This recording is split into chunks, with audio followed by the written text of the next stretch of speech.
You have one unheard message. Okay, it's 3 a.m. My shoes are gone.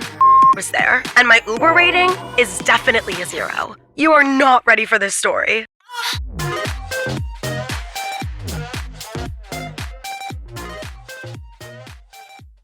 Hi, bitches. Welcome back to another episode of It Is Always Something with Davis Rowe. I honestly have been liking having a guest on, even though usually I like to be the main center of attention. But I've recently been liking a guest just so I have someone to like riff off of. Is that the right word? Rip? I don't know.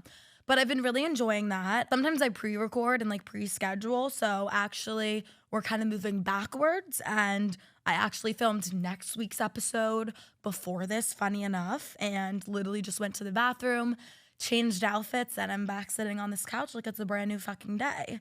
But luckily we have some stuff to debrief because it's honestly been a minute that we've just been alone on the mic. Actually, wait, no, it hasn't.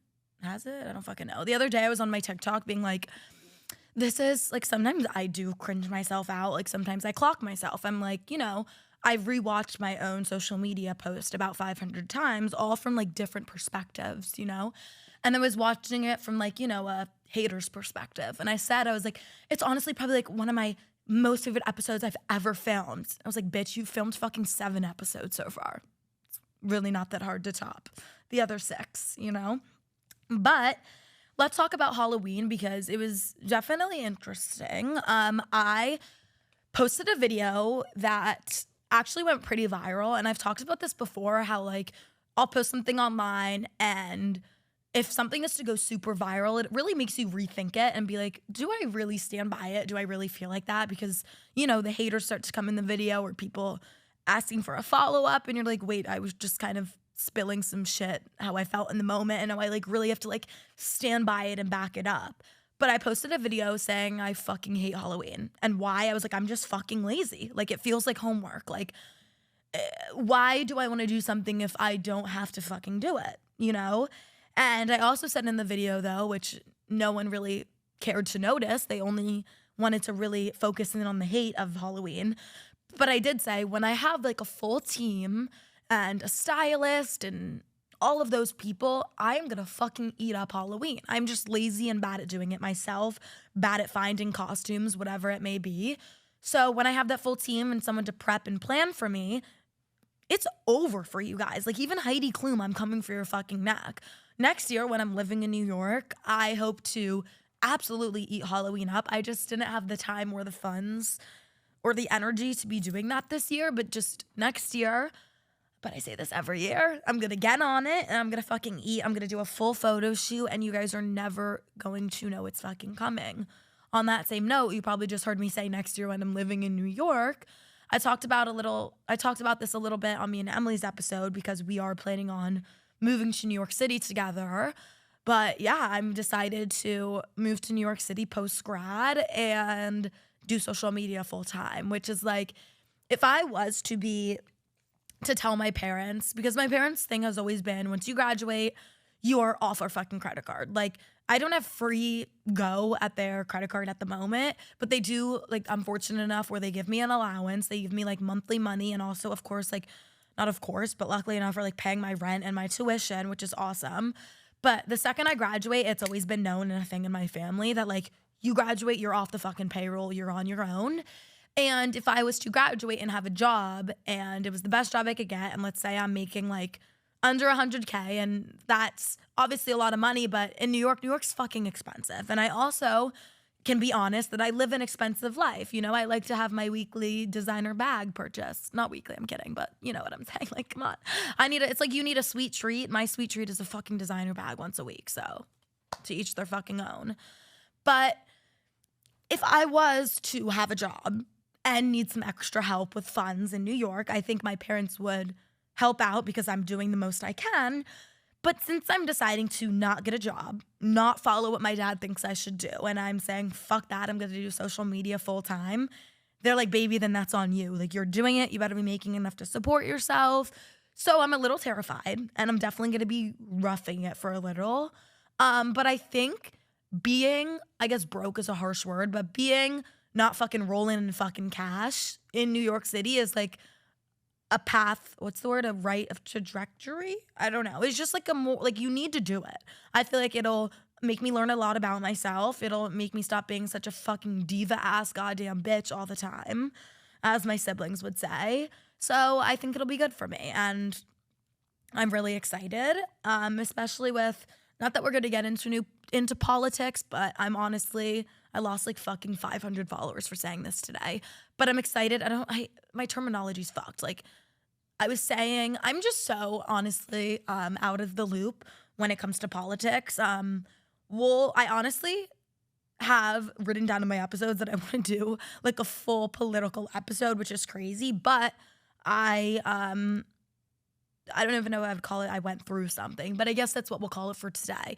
I went through something like a year ago that really just made me like honestly get more involved in politics and like want to be more involved, more educated, more in the know, which people get shit on for not doing those three things, but sorry, I wasn't. And I had like a fucking mind shift and was like, wait, people are right. It is important to like be in the know and be educated. And that really made me more involved and also have like, I don't know if I would ever call it a shift because I never really leaned a certain way, but that was the problem. I never really leaned a certain way, and now I definitely do. So my point of this is I'm happy how, again, my terminology's fucked. Is it an election? I guess it's a little election for the new governor.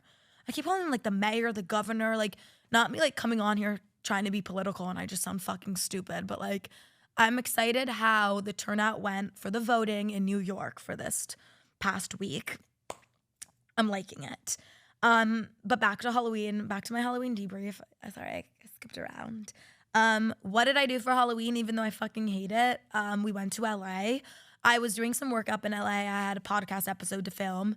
And then after that, Emily was doing some work. She was playing a private party.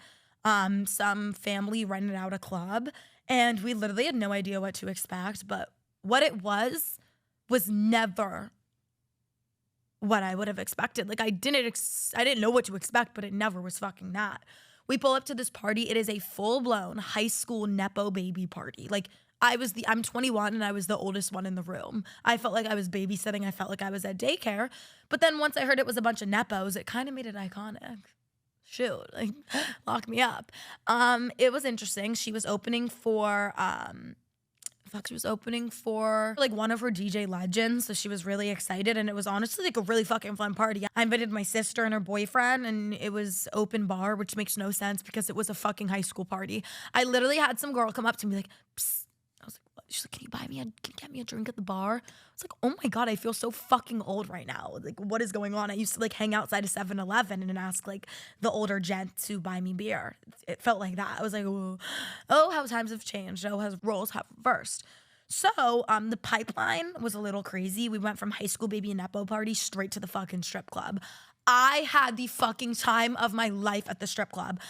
I spent way too much money. I was taking money out of goddamn savings for these strippers. Like, it was Halloween, so they were dressed up in fucking little Halloween costumes. This one who I was, I guess, infatuated by was in a nurse costume. And I guess it was a really good costume because I wanted to put that bitch through medical school, which how many ones I was throwing. Like, I funded her whole fucking schooling system, actually.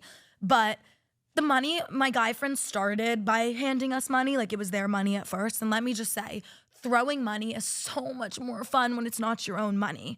And then, they cut me off because I probably had spent $1,000. So then I went and started taking out money. And then, my bank account was declining. And instead of being a normal person and being like, oh, my card is declining at the strip club, maybe I should stop. My mindset was, oh my God, I'm going to take money out of savings. So I did. And I had the fucking time of my life. You probably saw it in my Instagram dump. I was texting, blowing up my family group chat. I said, Dad, I found my fucking calling. It was so lit. These women, like, I guess a strip club, like, a lot of people make you think it's honestly like you should, I guess, I don't know what the wording would be, like, feel bad for these women. I absolutely did not. They were walking these men like fucking dogs. Like, just did a little ass shake and these men were throwing bands at them. And you know what? Like, you could look at it one way, you could look at it and, I don't know, feel bad or whatever you want to call it. I was looking at them being like, get that fucking money, walk these men like fucking dogs, shake that shit, bring it in my fucking face. I was loving it. And obviously, like, the strippers were loving me too. And I was just like, my guy friends were buying lap dances. I was getting them for fucking free. So 10 out of 10 fucking Halloween, but crazy pipeline to go from a high school party to the strip club. We were literally driving home from the high school party. And again, yeah, it was a high school party, but it was the most fucking lit high school party I've ever fucking been at. So I could admit that. Driving home from the party, see a strip club. The Uber's still fucking moving. I hop out of this moving Uber and beeline to the fucking strip club. Phenomenal. This weekend, I'm going to the Tate McRae concert, which is pretty exciting. As much I love her, I like her music, but what I like even more than her music is just her performance. Like, I think she is such a good fucking performer. And I'm so excited to like watch that in person and be able to experience that because I think she's like a fucking role model. Like, she's either my age or younger than me. I'm almost positive she is younger than me. And like, that is just so sick. Like, she has built a whole fucking community, has built a whole fucking brand and just like owns it and does it so well. Her marketing is amazing. She is just a pop star. Like, she is truly the definition of a fucking pop star. Also something that happened this weekend is, guys, I'm friends with my ex-boyfriend. Like, my ex-boyfriend is in my friend group and he just happens to also be my ex-boyfriend. And so like, we'll sometimes hang out. Like, when I went to UCSB this weekend with all my guy friends, like, he was there, we were hanging out. I got breakfast with him the other day just to like catch up, see what was up, talk about the girls he's been fucking lately. I'm kidding. No, I'm not.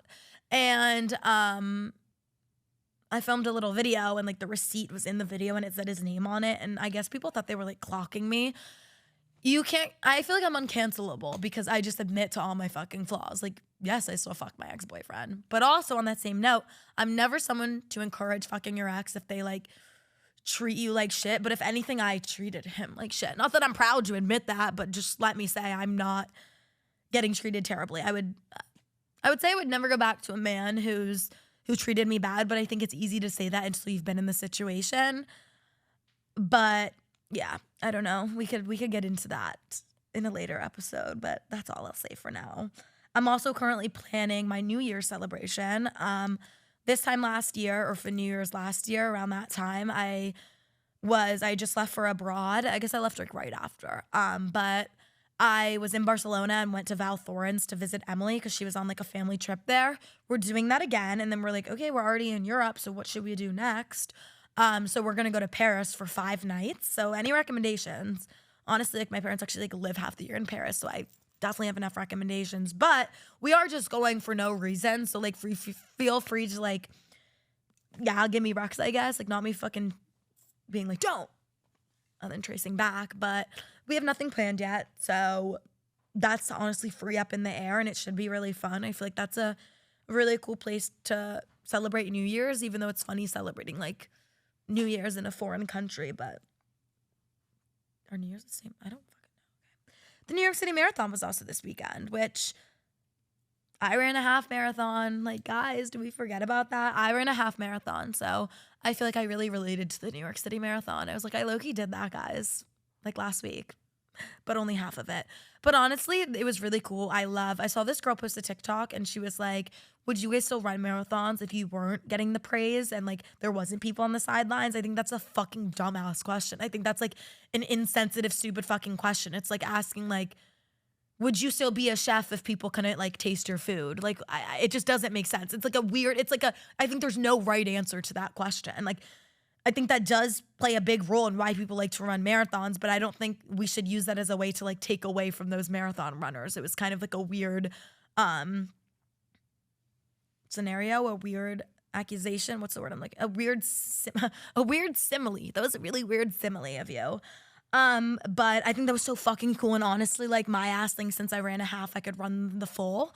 But like, in reality, the only full thing I can do is like smoke a full joint. But like, I was actually on my deathbed after the half marathon. So like, physically I could do it, but like, I finished, yes. So maybe, yeah, I didn't need training in order to finish, but like, you need training in order to have like your body be in shape. Like, I couldn't fucking move. Like, I actually like couldn't even like rip my vape. I was so fucking sore. It was terrible. So if I ever was to maybe one day run the New York City Marathon, which I think would be so fucking cool to do, it's just such a great community that I like would love to be a part of. I would definitely have to train in terms of like my body would need to be able to do it, because I cannot run something and then be out of commission for 2 weeks. Like that's just like clearly was not good for me. Something else I want to speak about that's currently a hot topic is the Vogue article of having boyfriends is embarrassing.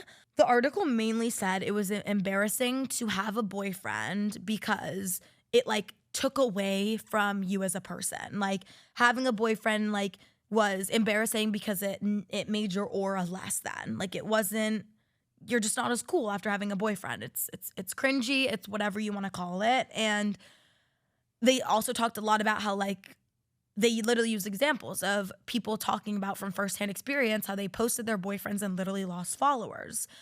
And I don't think it's embarrassing to post your boyfriend or have a boyfriend unless he's treating you terribly. Obviously, it's fucking embarrassing to post someone and flex them if they're not treating you well. Same way, like, why would I post like, oh my God, me and my best friend, if like you guys fight and like stop being friends every week? Like, that's what makes it embarrassing. They also said a lot how it's like inconsiderate to people who don't have boyfriends. Like, I think that's again a terrible take. Like, I just think people are too sensitive. Like, that'd be like saying, oh, well, some people can't afford a Birkin bag, so you shouldn't post that. Well, I have a Birkin and I'm taking a photo, and I'm not gonna fucking chuck my Birkin across the room so I can get a photo. Like, it doesn't make sense. I think if it's making you feel bad that someone else has a boyfriend, I think that's something you need to work out on yourself. Also, I don't think anyone by posting their boyfriend is like saying, oh my God, if you don't have one, like I'm so much better than you. Because honestly, even according to this article and according to like my personal assumptions or like my personal feelings, I guess would be the word, is I honestly think bitches who don't have boyfriends are just so cool, because I think it's just very independent baddie. I think it's like why I like to have a man in my life is because I like someone to like snuggle with. I like someone to like fucking help me out with chores around the house. I like someone to like, you know, if I need a ride, drive me somewhere. And I think just when you are single and don't have a relationship, it just makes you more independent. And I think being independent, as valuable as that is and as amazing that is also fucking scary. And so I think it's just in terms like cooler to not have a boyfriend because it's just giving very like secure in your own life and that you don't need something else to add on to your life. But I also think on that same term, having a boyfriend shouldn't ever take away from your life. And if it is, that's something that you need to work out in your own personal relationship. I don't think that's the relationship in general. I think that's your fucking relationship.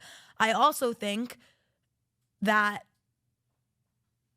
I know so many people in relationships, so many. I can name about 20 girls right now who are in a relationship.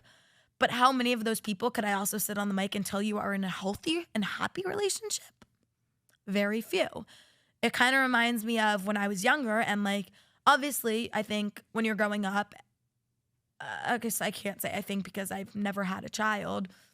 I also think in that same term, I can't speak from experience because obviously I don't have a family of my own yet. Oh, wait, that sounds bad. Something personally my parents always did growing up would never force opinions down our throats or like force ideas into our head. Kind of obviously told us right from wrong, told us to be polite. But besides that, that's also why me and my siblings are so different. They let us really give creative control on who we wanted to be, how we wanted to run our lives. Like my parents have always been like, if you are gonna even, this is a stretch, but like vote for a different person in the election, like we'll never let that come in between us.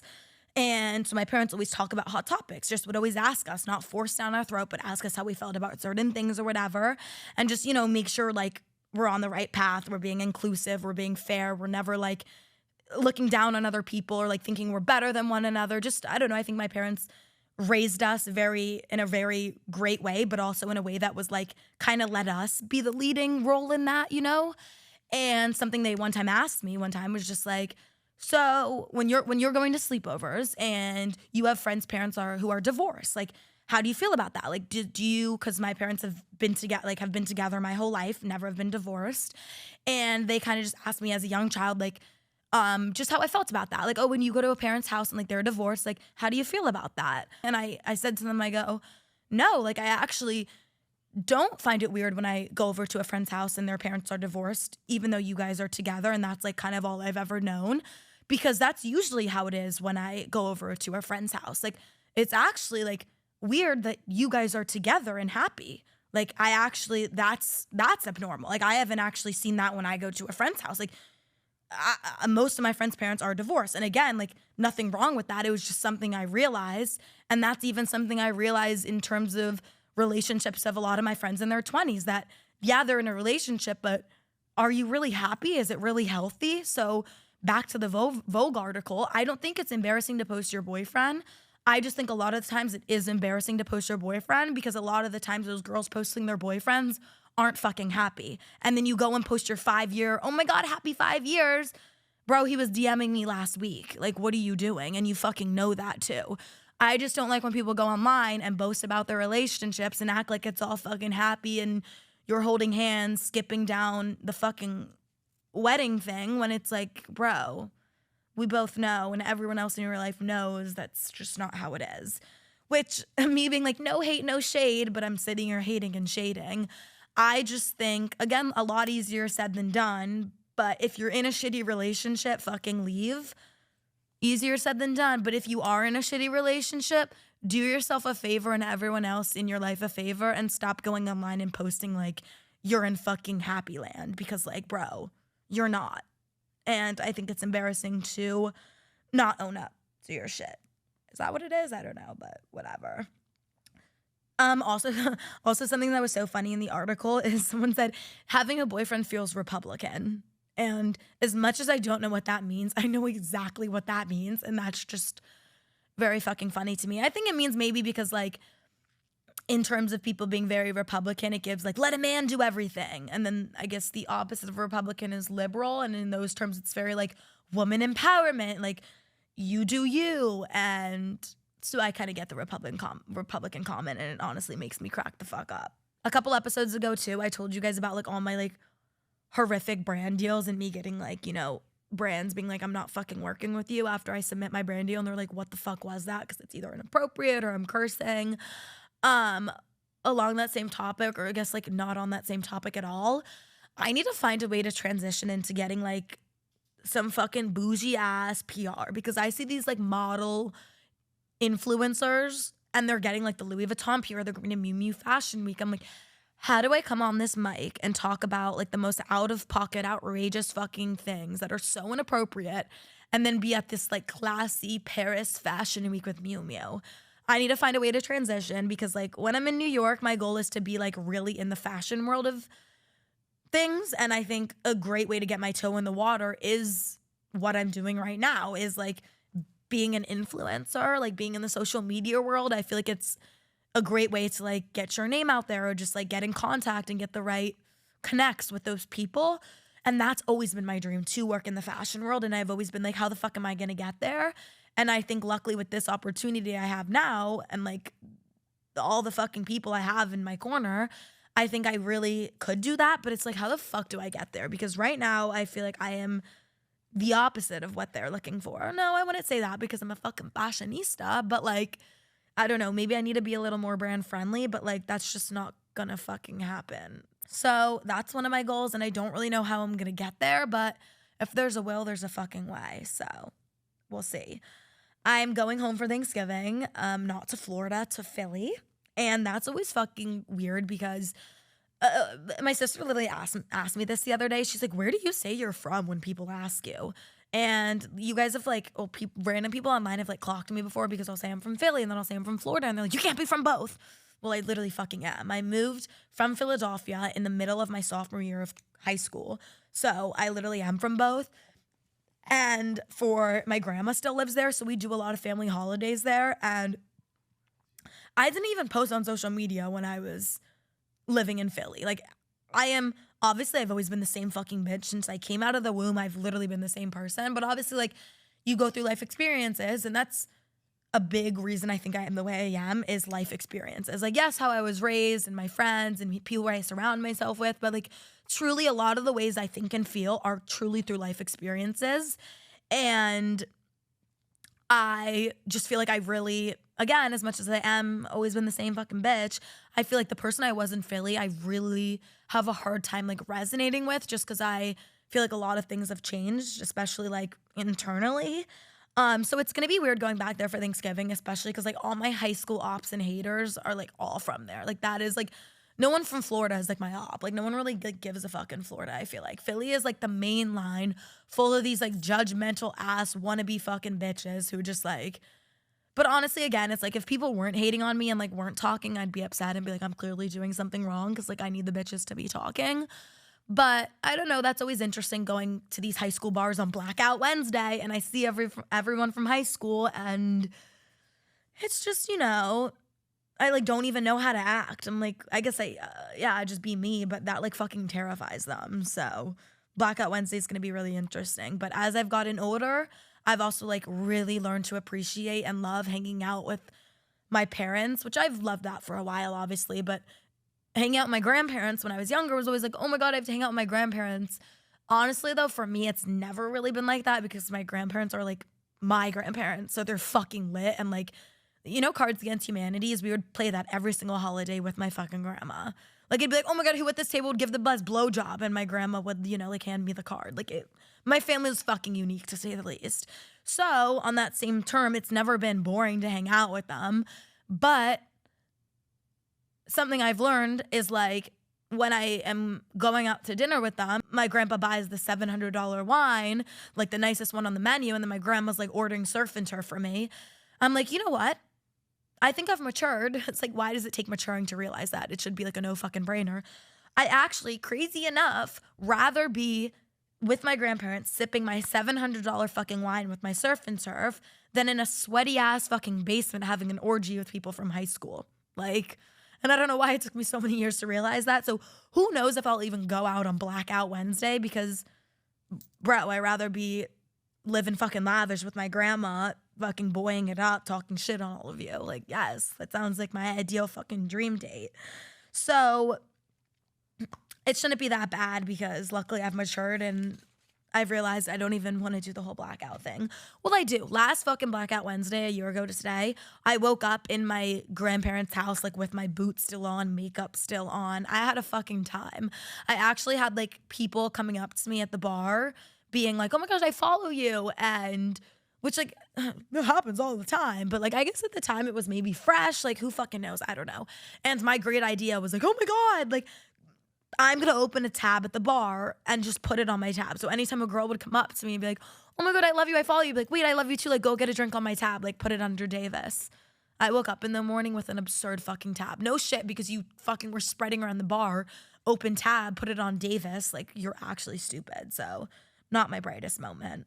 Now we're just going to wrap it up with a few, like, questions. I submitted to my Instagram story to ask me questions, which I like to do a lot because I want you guys to be involved.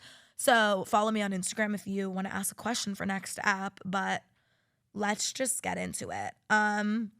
Any tips for a depressive episode as a college kid? It's so fucking normal. Just if you're surrounded by good people and good friends, like that will really help you because that's always what did it for me, for sure. My makeup faves currently, I just did a whole thing on my Instagram story about all my Sephora sale recommendations because I went to Sephora the day before the sale. Like, I'm so fucking stupid. But the Hourglass Glow Screen, is that what it's called? It's like Hourglass Skin Tint. Fucking phenomenal. The best product on the market right now. Which birthday has been my favorite? Definitely my 21st birthday. That was like a fucking epic experience.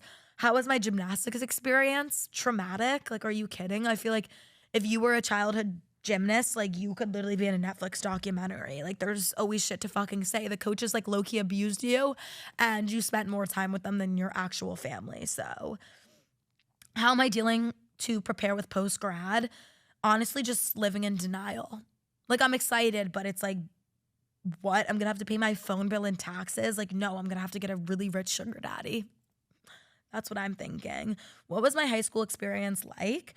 Me and my best friend, I went to 3 different high schools, so all different, but like I went to a private school senior year and that was just like I paid for my grades. I got Chick-fil-A for lunch. Like my math teacher like didn't give a shit and would just, like you paid for your grades. So it was all super fucking easy. So that was senior year, fucking loved it. And then junior year, I went to this like public schools in Florida just like are really not good. Went to this terrible fucking school. It was the hardest I ever worked in school, worst grades I ever received. That sucked. And then freshman and sophomore year went to school in Philly and like was just like a loner. Like me and my best friend Laura would just like do our own fucking thing and would like literally not talk to anyone. So that was it. Talk about my SDSU SAE lore. I fucking love SAE. I'm their honorary sweetheart. I'm not an actual sweetheart, but my best friend is. So like that's enough said. Advice when it comes to dating in college, don't fucking do it. Like don't waste your time on some sweaty ass man. Like experience getting blacked out and having fun with your girlfriends in college. I promise you, going home to a Taco Bell Crunch Wrap will always be better and more fun than going home to some mid-ass fucking dick. You heard it here first. My favorite time going out in San Diego, my favorite memory from going out in San Diego is probably the time I don't remember. You know, those are always the best memories, the ones you don't even remember. If I was to move anywhere, no matter the cost, where would it be? Definitely Monaco. I definitely want to live in Monaco at one point. I think that'd be super fucking lit. Ibiza story time. Watch my last episode, guys. How can I stop giving a fuck about other people's opinions? This is so easy for me. It took me a long time to realize like why I don't give a fuck. And then I realized why. Don't give a fuck in terms of what? Don't give a fuck if my friend's upset, I give a fuck. Don't give a fuck if my family's upset. I don't know. If my family's not doing well, I give a fuck. Don't give a fuck if some random fucking bitch on the road is mad at me. I don't give a fuck. You know, if I didn't do anything wrong, why would I care? That's what I'm trying to say. If you are doing what you're supposed to be, you are not offending other people, you know, like you're doing the right thing, what you're doing is morally correct, your friends are supporting you, your family's supporting you, and then you have some bitch who doesn't even know you, who's like never met you, shitting on you, why would you care? The only time I give a fuck and care about something I'm doing is if it's affecting someone else, I know it's wrong, or it's hurting a close family member or friend. Because I know my family members and friends, like I've been on this earth 22 years, like I've learned to fucking chop out the fake bitches. So the people in my life now, like my friends and family in my life now, are all very like trustworthy, amazing people in my life. So if they're supporting me and like not clocking me and being like, this was fucked up, which trust me, they have their fair share of doing that. If they're not doing that, I don't care. I don't give a fuck, because why give a fuck about what some random bitch is thinking if she doesn't even know you? Like, it reeks insecurity. How to be Davis Rowe? I don't know. Just like fucking do it, ho. I'm obsessed with you. Thank you, Julia. I'm obsessed with you too. Have you ever hooked up with disco lines? No, but everyone else has. I'm just kidding. Love you, Dad. Best thing you've seen about yourself on Yik Yak? Probably that I gave a freshman a hand job on the side of the SAE satellite house. It's true, by the way, but that's still the best thing I've seen about myself. It's just funny because that is so like not my motto. I just had like a crazy fucking night, and I don't know, I guess like, oh my God, I had a crazy fucking night and just, you know, gave a freshman a hand job. Happens to the best, right? Like, it's always how a crazy night ends, right? By the way, I was a sophomore. I was not a senior when this happened. I sound like a perv. But I think on Yik Yak, like, my biggest thing is, yes, I have a very out-of-pocket humor, but it's just how I was raised. Like, it's just like my family dynamic. Like, I don't know what you would call it. It's just like very myself, but just because I make a sexual joke does not mean I'm a whore, which for some reason the people don't really clock that and it doesn't correlate. So I think just the craziest rumors I see about myself is like I remember my sophomore year roommates, even though in the next episode I talk about my sophomore year roommates and I'm like shitting on them. But it was funny because something they'd say is their friends from home would ask them and be like, how many guys does she come home with a night? Just that's always been a reputation, trending on Yik Yak, like you asked, or just trending throughout word of mouth. And funny enough, like I never bring a man home. I bring home my friends in a crunch wrap every night. Like, no, the next man I bring home is like gonna be my husband. Like, I don't fuck with hookup culture. Like I don't know. I don't want to make out with a man unless I like him, you know? Have you ever, I'm not ready to talk about this question, so I'm not going to read it, but yeah. Okay, we'll just end on that note. We'll end on some secrecy and some drama and some like hidden stuff. Yeah. Okay, honestly, that was like a shorter one today just because I feel like we needed to do a much needed catch up. This was honestly like more of a filler episode. I feel like, but these are my favorite. Like, I feel like we didn't really pinpoint any specific topics, but I feel like these are always what kind of gives you guys a better look inside my life and inside like my general feelings and emotions. When they're very generalized, I kind of like that because like whoever knows where it's gonna go, and that's when you kind of get all the tea because I just start blabbing and then I'm too lazy to edit it out. And then my editors are like, this is great content. We're gonna keep it in and not tell her. I'm just kidding. But yeah, thank you guys so much for watching. I really hope you enjoyed this episode. And as always, you guys can find me on Instagram at DavisRow_. You can find me on TikTok at Diva Davis. And then you can find me on YouTube at Davis Row. And then you can also just find my podcast literally wherever you get your podcast, guys. I'm on Apple Music. I'm on Spotify. I'm fucking popular. So it's honestly probably on fucking cable at this point. Thank you guys. I love you. Stay hot. Stay sexy. Peace out. Love you guys. Bye.